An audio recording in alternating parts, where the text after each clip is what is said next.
Our students come up from Camdenton. Tell us a little bit about yourself, maybe what the future plans are, or how to track it first off. It's good. All right, yes. Welcome to Council.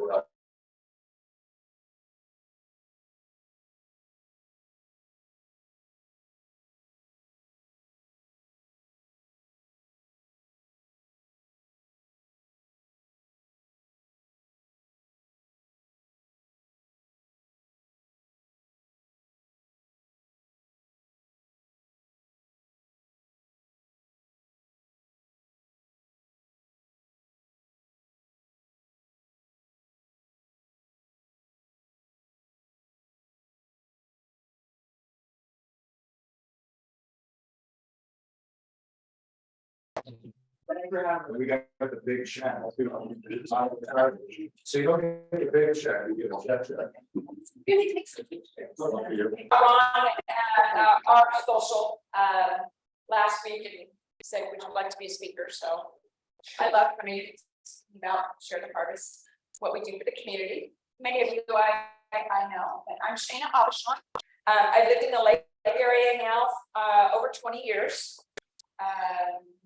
I'm married, I live out on the little Niagara. I love to kayak. I have 2 dogs, 2 Yorkies, and a cat. And besides work, that's all I do, really work. And get involved in the community. I'm a fellow Rotarian in the Lawrence Beach Club. So I'm very active in that. Used to sit on the board with the Lakewood Chamber. Just recently resigned off of that due to having some issues with time constraints. So Share the Harvest is busier than ever, and I've got myself inflated with my time. So I gotta go where I'm needed. So I'm here today to talk to you a little bit about Share the Harvest. How many of you have been to Share the Harvest or heard of Share the Harvest? Thank you for coming out and visiting our thrift store. Our thrift store is our #1 revenue source for our operations. We're open 6 days a week. And last year we were voted by Lake Media Readers as the #1 thrift store at the lake. In our thrift store, you know, we're clean and organized. And you don't feel like you're walking into a thrift store. It's more like walking into a boutique. So we take a lot of pride in that. We're located out on 7 Highway, just 1 mile from 5 Highway in Greenview, between Camdenton and Sunrise Beach. So if you haven't visited us, please come by, take a tour. Most people are really surprised when they come to our facility and learn the backstory. It's a nice facility, and but when you start taking the tour, you see our warehouse, what we do with our food, because we're run just like a grocery store. So we have a lot of opportunities for volunteers. As Ron pointed out, we need volunteers. We're really short on volunteers. COVID really hit us hard with some volunteers that we had, long-standing volunteers that we've had for a long time. They decided that it was time to either retire or move, things of that nature. So we really do need some weekly consistent volunteers. People think that when you volunteer, you need to come and spend 8 hours. That's not the case at all. If you have an hour, we will find something for you to do for that hour. So whatever fits into your schedule, we appreciate. What I like to do is share some of the numbers with you. Our primary goal at Share the Harvest is to be a food pantry to feed the community. So what I like to share with you that some people don't really, when you put the numbers into context, there's a wow factor there. So in 2022, we served 6,220 families in our community here in Camden County. So that equals out to be 15,211 people received some food services from us.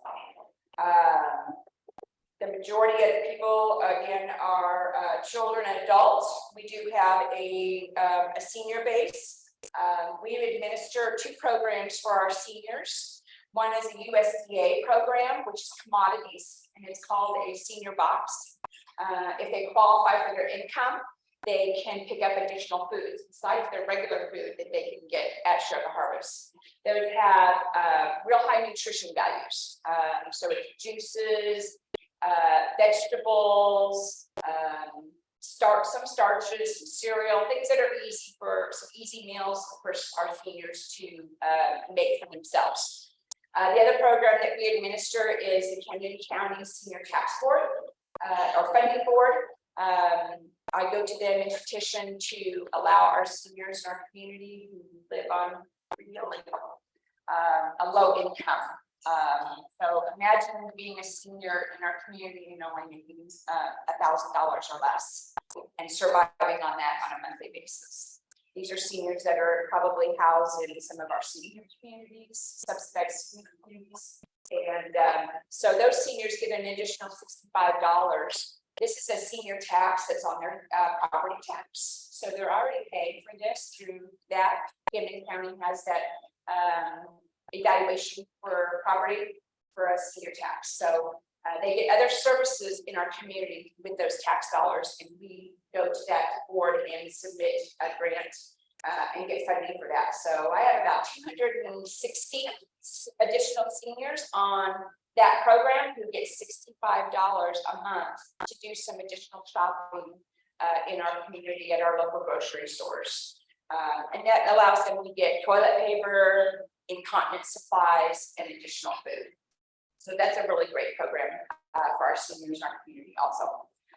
I'm going to talk a little bit about the kind of pounds that we go through on a yearly basis.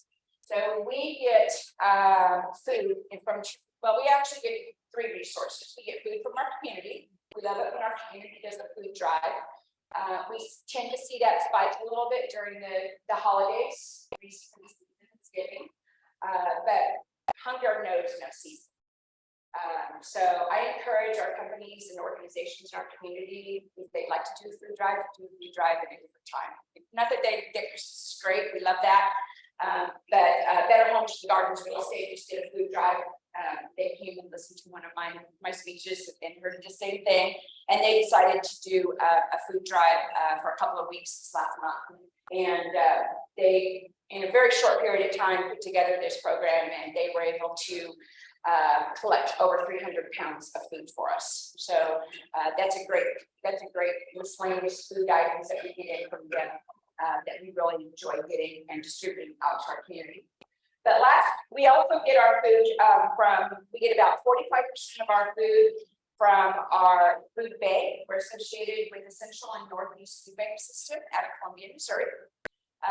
They have strict guidelines, procedures that we have to follow. So we get a yearly inspection with them.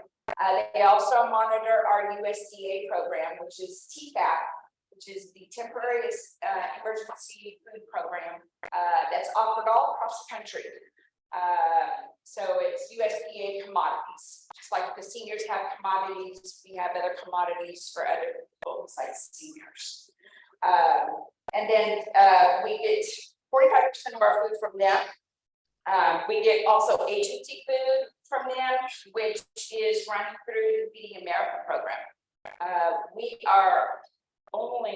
Our food bank out of Columbia is only one of 3 across the country that don't charge their food recipients, the food pantries and congregates, such as our senior centers, that sort, don't charge for their food.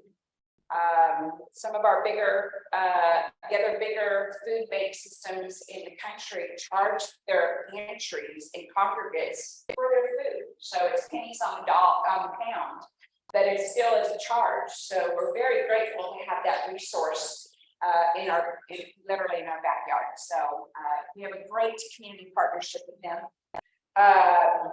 So we get about 45% of our food from them. And then we get about 50% of our food from our store rescue program. This is a rescue program for Feeding America. We go to these grocery stores, Gearburg's, Ger's, Walmart, Woods, Town Country, and $2 Generals right now.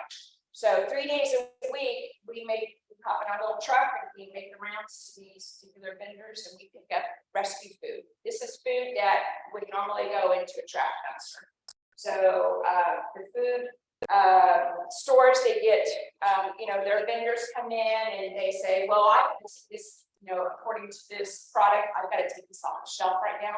You're going to be getting new product, and instead of it going in the trash or going into back to somebody's pickup truck or whatever, they take that and they donate it to us. Now this number is going to blow you away. Last year in food rescue, we collected 436,000 pounds of food. Okay, that's food that would normally have went elsewhere and not out into the community.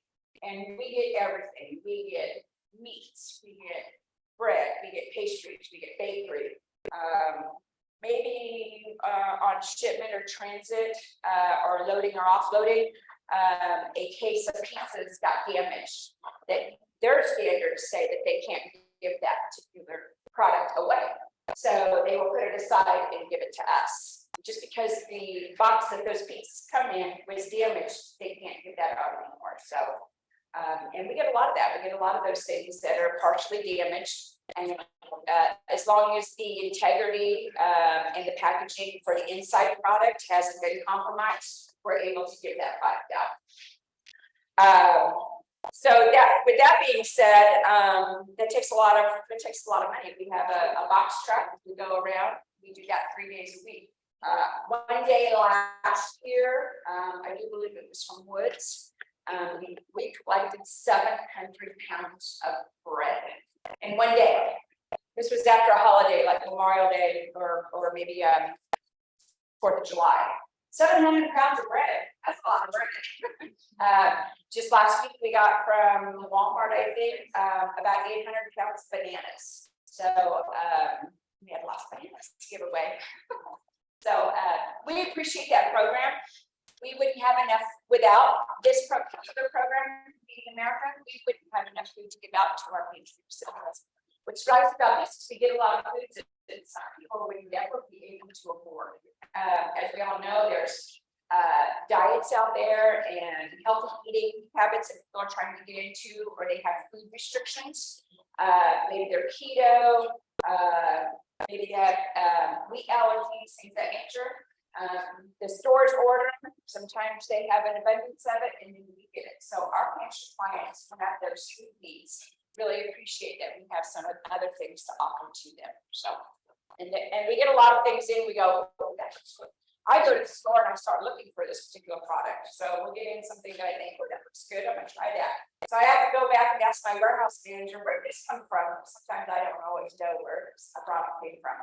We get a lot of exotic and specialty foods like from Deerbirds, and they probably out of anybody have the most unusual type of items. So what's really nice about that program is those companies get to then I report back to them the number of pounds that they donated to us, and then they get a tax credit for Feeding America, a corporate tax credit for that. So recycle and reuse. So we love that program. And then last year in 2022, we also received from our food bank another 467,000 pounds of food. So totally last year in food collection, this doesn't include our donations by our individuals who do food drives. We collected 903,000 pounds of food and gave away to our community. Everybody who walks into our facility is going to walk out with approximately 25 to 35 pounds of food per person in their household. So a family of 4 will walk out with at least 100 pounds of food. They get milk, eggs, meats, breads, pastries, sweets, canned goods, rice, cereal.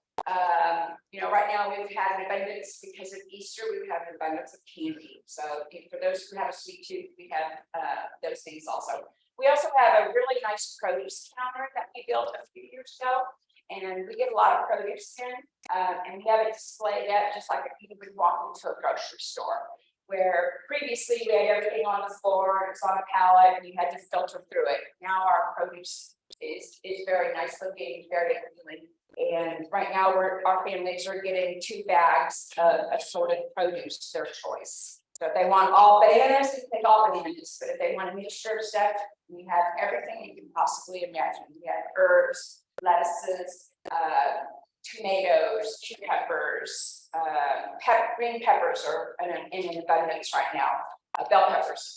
So everybody, we have a nice selection of food that comes through in our pantry recipients. Really appreciate that. So it takes a lot of manpower to operate our facility. Last year, our volunteers gave 3,568 hours to our facility, with our pantry being open 3 days a week, Tuesday, Wednesday, and Thursday every week. So we're there all month long for our pantry recipients. But we could use more. In our heyday, back before COVID, that volunteer number of hours was actually about double. We could count on about 6,000 hours a year, but we're down a little bit. So besides the pantry, that's our main focus, is feeding the community.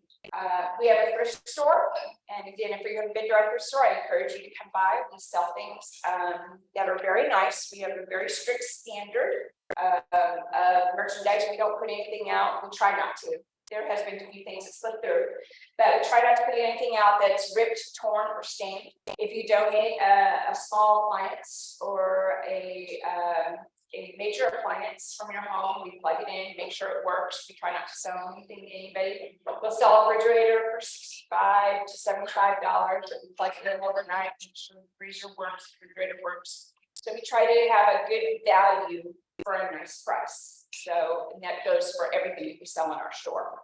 So I encourage you to come by and see us. Our store revenue last year was our best store revenue that we've had since we've been in existence since 2005, and we did $160,000 in sales last year. So it is a major contributor, and we are always setting our goals up high. So we hope to exceed and do more with that this year. What else can I tell you about? We have a garden. So if you know somebody, if you have a friend or a family member who likes to pickle around outside and got a green thumb, you don't have to have a green thumb either. We'll teach you how to have a green thumb. We have a garden. Our garden this year will not produce as much as we did last year because we had to pull our garden person into our facility and help us inside. She does have things in the ground, so we hope to. Last year we generated about 6,000 pounds of tomatoes, cucumbers, bell peppers, beans, radishes, root vegetables. So this year I don't think we'll do quite as much as that, but if you about July, if you're in our area, stop by and peek into our we have a high tunnel, a hot house, and peek in it and see. We will have tomatoes strung up, and we'll be in our peak season about mid-July. So stop by and see us. But we are always needing help with helping us maintain that. What else can I tell you? If you guys, anybody have any questions? You recently had a fundraiser event. We did, and Ron was a contributor, was one of our first sponsors. It was our first ever style show. So we did a style show and luncheon. The name of the event is going to be a yearly event going forward, and it's called Refashion Fashion. So what we're doing is we are taking some of our very best dresses and outerwear for men, women, and children, and we're doing a style show. Our style show, we are highlighting our volunteers, and we tell you exactly what that item would cost that the person is modeling. So, you know, generally you can get a pair of shorts for $2, $3, $4 at our store, and you can get a nice top, men's or ladies, for $2 or $3. Pair of shoes for $4 or $5. So we had some golf. We had a gentleman who likes to golf, and he came out with his clubs and he had on golf outerwear. We have a lot of golf outerwear that's really nice in our store. So we also carry golf clubs. People People move, people retire, people unfortunately pass away, and people don't know what to do with that kind of stuff. And they might have a yard sale, and then they might bring us everything that doesn't sell in a yard sale, but we sell golf clubs for less than $5. So they can get a nice driver or putter for $5 or less. So that's a great deal. In our store is laid out, so you can walk right back out. We have a sign above everything, and it says man cave. The man cave is just like it says. It's generally your home improvement things and your sporting goods stuff. We also have a book nook. We do about $4,000 a year in sales in books. I do believe that's the correct figure. I will give you the exact figure. So on books, we did $5,261 in book sales. Those are books that are donated. And then a lot of those books come right back to us. People will take them and buy them for $1. It's their way of giving back. They buy them for $1 or $2. Our hardbacks are sold for $2. Our paperbacks are $1. Buy them for that money, and then they'll read them, and then they come back to us. They still have a tag on them. We love those things. So our furniture sales, we did $18,000 in furniture sales last year. So we will come out in the Camden County area and pick up furniture from your home or condo or your storage unit, as long as it doesn't have any rips, tears, or stains. And we sell it in our store. We have a very nice display area where we sell furniture. And we sell furniture. You can come get a couch from $45 to $65. Like I said, we don't take anything really crappy, so you're getting a nice value, something that will have a second life in another home. And it keeps things out of the landfill, keeps things out on the side of from being on the side of the road. We've all seen those chairs and couches on the side of the road. So people don't know what to do with them. We'll take them. If they're in good shape, we'll take them. Yeah, I mean, a little fair. You say you have a truck that runs box truck, needs an area, and it's hot out. We carry coolers in our box truck. We have big ice coolers like this, so we will put things in the cooler. We have blankets, thermal blankets, so we will put something on it. Generally, when we go out on a run in the morning, we do 2 stops. So we'll go to Deerbergs and Gerbs, and we pick up, and then we come back to show the harvest. We offload that, we weigh it, put it away, and then we'll go out and we'll go to Walmart. Walmart's generally its own stop by itself. We get a lot of stuff from Walmart. So then we go to Walmart and we pick up from them. We do this Monday, Wednesday, Friday. And then they come and they drop Walmart off, and then they do the other 2 runs. So they'll do Dollar General, Woods, and Town and Country in one stop. So and sometimes they'll call us and they'll say, hey, we got an abundance of this, and my manager, my warehouse manager wants it out of the back room, can't wait until tomorrow, and we'll do a special pickup if needed. So yeah, we do take all precautions in keeping things. Most of the time when we get it from the grocery store, it's coming out to us from their freezer or cooler. Things are already at a temperature where they need to be, and it's very short time limit that it's in our truck. We do pick up furniture. So you call and want a furniture pickup, we're going to ask you 2 things. We won't go into your home and tear it down. We're not insured as movers, and our volunteers are older people. So we want that to be staged and ready for us to pick up. The only thing we ask is if you're in a condo that you have it ready to be picked up down on the main level of your parking area, or if you have a carport or a garage in that area, because navigating couches and stairs don't work for our volunteers. And we don't like to come into people's homes. We don't want to pick up or move a dresser or a bed and scratch your floors or put a dent in your wall. So we won't do that. But if you can get it to a staging point, we will pick it up. What about clothes and all that stuff? Yeah, we take clothing, and we have a store. We take a lot of your thrift stores only take certain items, certain seasons. You can take anything at any time. So we have a store. If you come to our facility and take a tour, you're going to get a tour of our back room for our sorting and receiving area. And we have a storing system.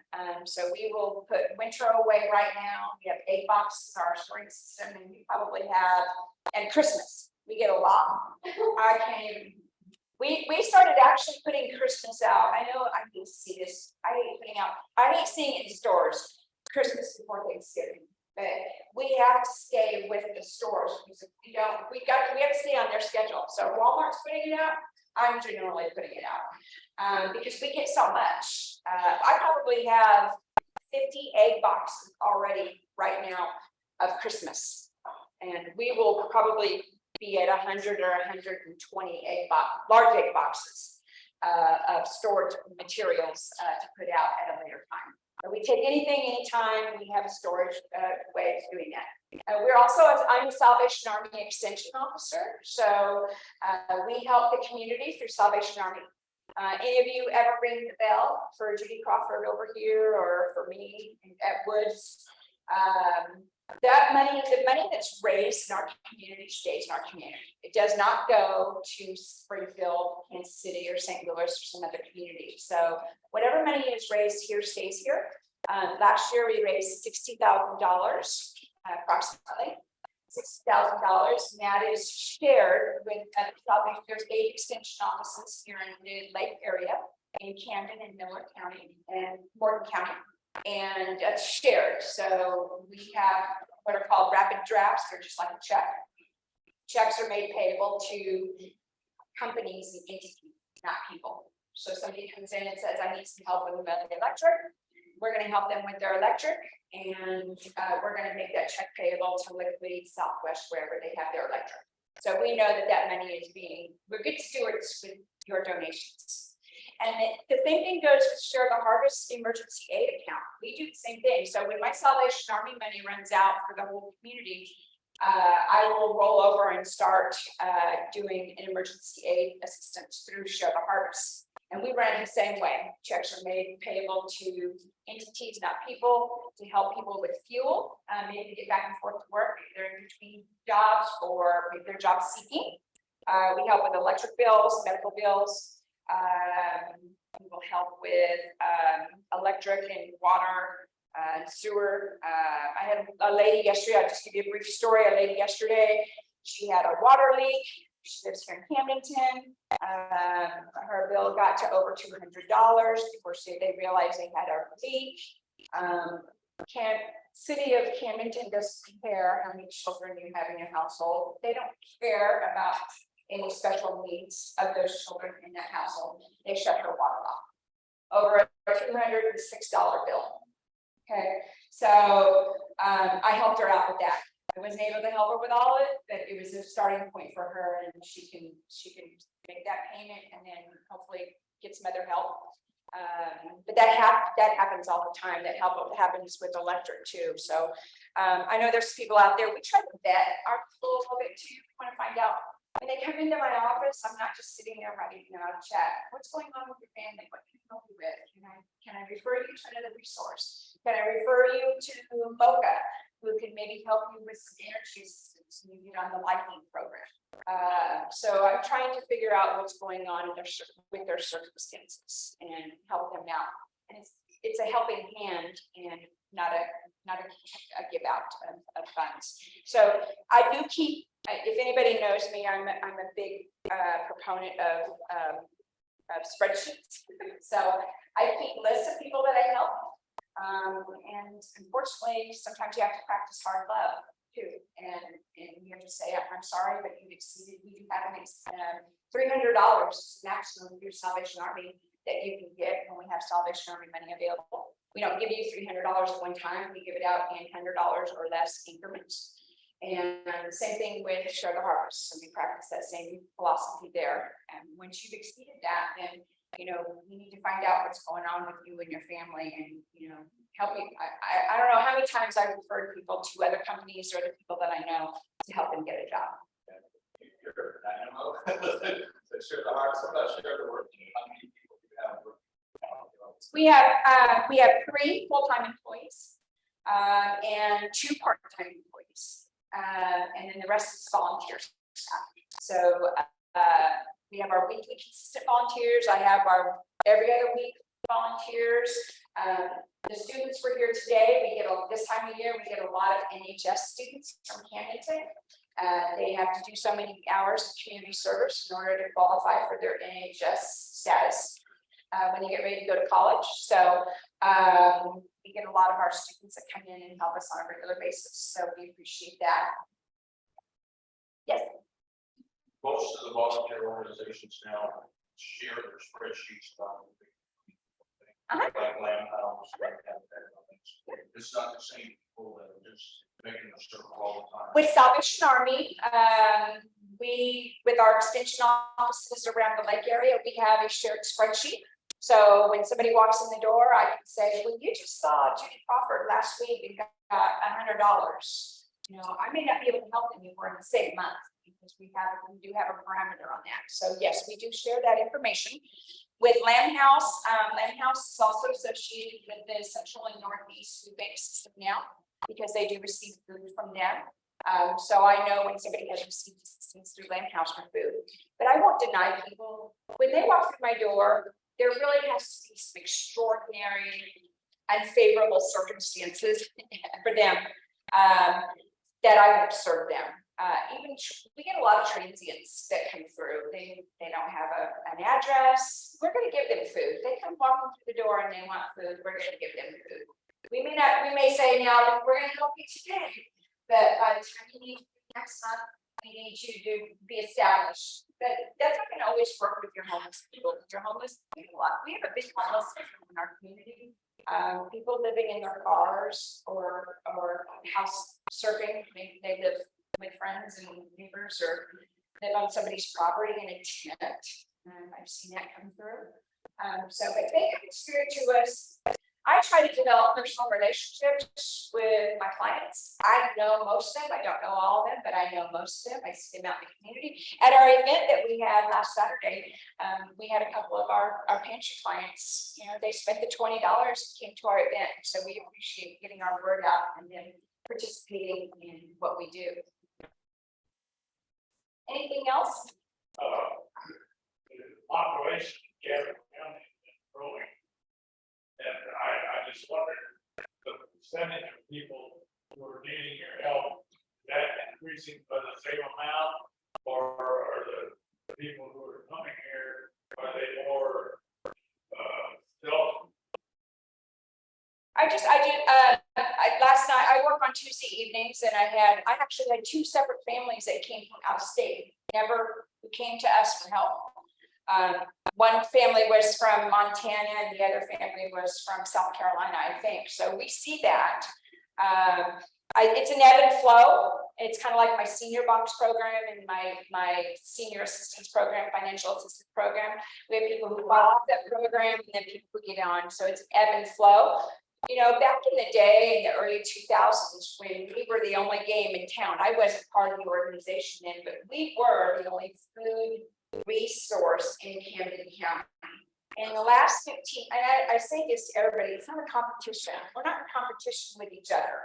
It's great that we have Land House available for those people who live in this area and want to go to Land House and come to us. We give them that option. So they actually can go to a food pantry twice a month. Now, if they go to the mobile over at the Church of Osage Hills, which happens once a month, they have that resource also. So now a family who is struggling has 3 options of getting food. And then if they are a church parishioner somewhere here locally, a lot of our churches are now having a shelf-stable, non-refrigerated foods pantry available to people in need. So they open their doors to people in need. So there's so many more resources. We're not serving 1,000 families like we did back in the early 2000s because there's other resources out there for the community.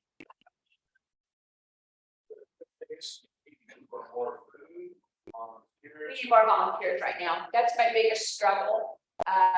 For instance, yesterday, besides myself and my warehouse and pantry manager, from 3 o'clock to 7 o'clock, her and I read.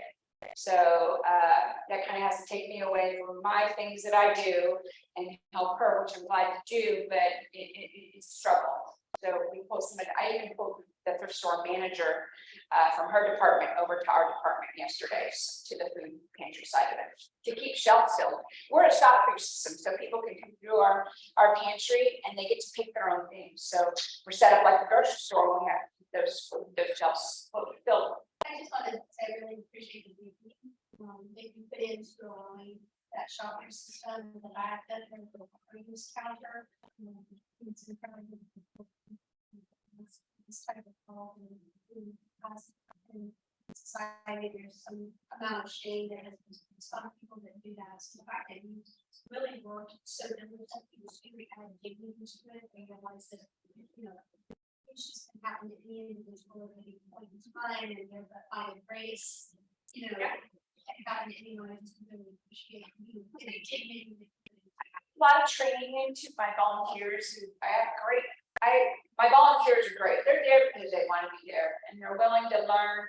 And you know, a lot of those people, their family and friends, neighbors need this too.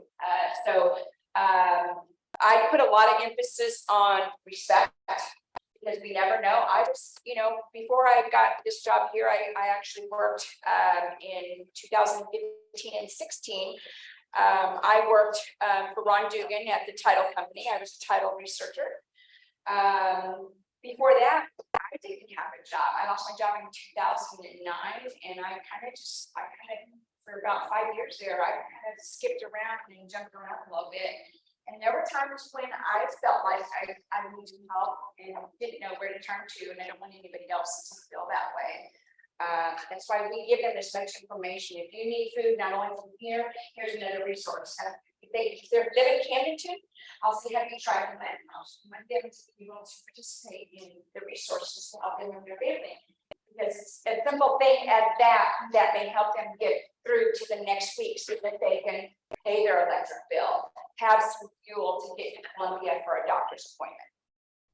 Have resources to help people fill out financial paperwork. For instance, I've got a renter that lost her husband. She doesn't know how to read or write. She's lost. Well, She doesn't have a computer, you know, and as much as I try to help her and set her up appointments and things, right. it doesn't have. I don't have a resource at my particular facility, but I do have some good contacts. What's your age? Because I think she's 58. okay, because there's some resources within a case management and caseworkers that I can reach out to and we can help navigate. She's in Lee County. Okay, yeah, so there should be some resources in Laclede County that are available too. It's just you can call the Department of Family and Health Services. She can't do that because she's kind of lost. Well, her husband was bad, maybe that. Okay.